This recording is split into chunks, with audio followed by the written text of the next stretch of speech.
Good morning mga katuka! Kamusta? At sana masaya ka lang. Ngayong araw na to mga idol, ito ipapakita ko sa inyo yung isang gray ni Boss Lunglong. At ang linyada po nito ay Boston Roundhead over Doit Lapido Gray. Ito po, magandang manok to mga katuka. Ito po, ilapit mo idol. High station po siya, maganda yung katawan, bulto. Good for broodstag po mga idol. At saka maganda rin po yung kanyang performance inspire namin. So ito mga katuka, dahil kukunin ito ngayong araw na to.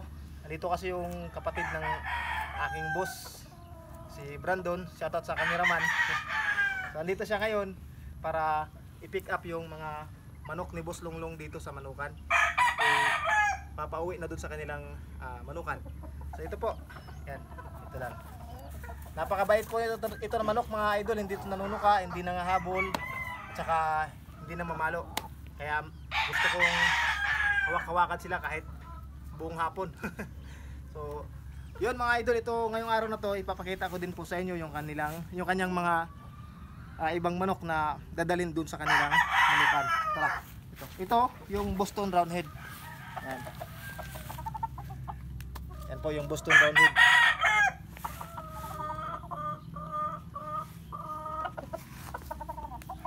Yan po, gwapong gwapo.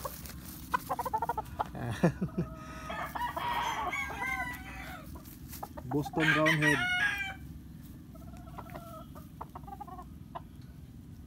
Ito naman po sa kabila, ito yung naabil niya sa akin na kuan, 5K sweater. Ito yung sinasabi ko sa iyo Boss Lunglong na maganda rin, pwede rin tong pang pageant to. Gwapong gwapo din po yung kanyang tayo. Tsaka good station to mga katuka, para sa akin perfecto, hindi to mababa, hindi rin masyadong matangkad, katamtaman lamang po, napakagandang station ng manok. Bandirado, ang kagandahan dito, bandirado siya. Yan isa sa mga paborito kong kulay po, yan oh, bandirado. So ito pwede na po natin ipakita yung kanyang lambi kasi dry na siya. Kumbaga sa amin dito sa Bisaya, pabahaw na. Magaling na po yung napagpungusan natin sa kanyang lambi. Ayan po, magandang manok ito mga katuka oh. Pwede ito pang broodstag. Yan Boss Lunglong. Ito I suggest kung okay sa'yo, gawin mo tong broodstag. Isa ito sa best line ko talaga dito sa manukan. Isa sa mga paborito kong linyada talaga ito. 5K sweater, bandirado. Mostly nang lumalabas nito mga idol, magkatulad talaga sila ng profile. Katulad ng aking mga 5K sweater. Ayun yung kanyang paaw. Katamtaman yung sukat, yung tangkad. At yung kanyang muka. Pwede na rin. Puging-pugi din oh. Ayan po. Ito, gwapo din to oh. Boston Roundhead. Saka dito tayo, punta tayo dito mga idol, saglit lang sa Yellow Legged Hats. Ito Yellow Legged Hats ni Boss. Ito gwapo din to oh. Ito lang may diferensya konti, may pintas konti sa kanyang paa kasi sakang to. Pero kwanto na pagkasakang mga idol, hindi natural. Nasakang to dahil dun sa kulungan ata ni Boss Lunglong dati, sabi niya sa akin. Yung kulungan niya ay parang may diferensya ata, nabulasot yung paa. Yun yung dahilan kung bakit na twist yung kanyang paa, naging sakang. Yung kanan lang naman, yung kaliwa maayos naman. Pero magandang manok din ito mga katuka oh. Yellow Legged Hats. Yan po, pang materialis oh.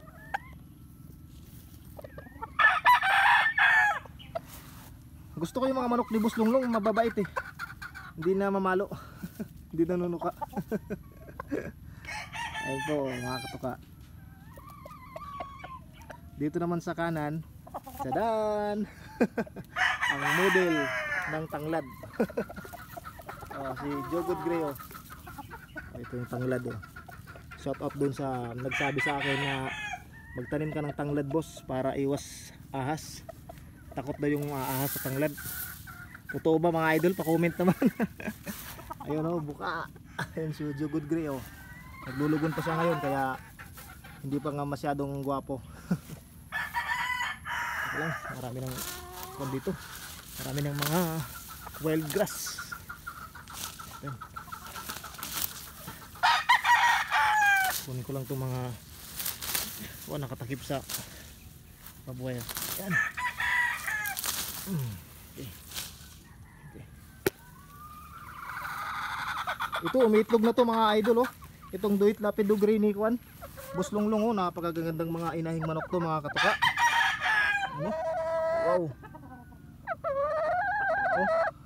Duit Lapido Gray, straight comb. Grabe. Sulid oh, napakaganda oh. Mga katuka, ayan po oh. Gwapong gwapo talaga. Ayan. Pwede pang breeding talaga oh.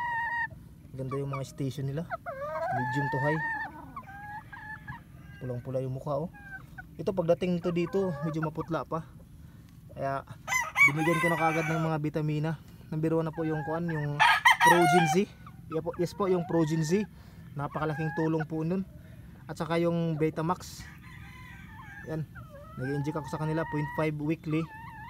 Kaya ito, gumanda yung kanilang katawan at naging blooming sila, naging mapula yung kanilang mukha. Yan po. Tara dito tayo sa dito muna kasi parang nabibighaan ako dito sa ano to sa black. Ayan po, ito yung linyada nito ay Milsims over Lemon. So ito yung kapatid ng nakuha sa akin ni Boss Idol Birds ng kuan dito sa Tugbungon, ano, Lemon over Milsims. Ayan, gwapo din po. Kaso lang yung kanyang buntot hindi pantay-pantay yung pagtubo kasi hindi sila nagkasabay-sabay pagkabunot eh. Ayun ba.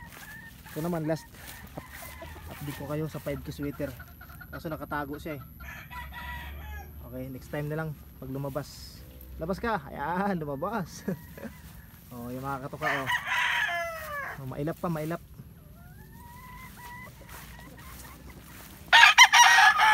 So hindi ko na muna kuan, gineras cutter kasi makakatulong to para hindi maputik. Doon.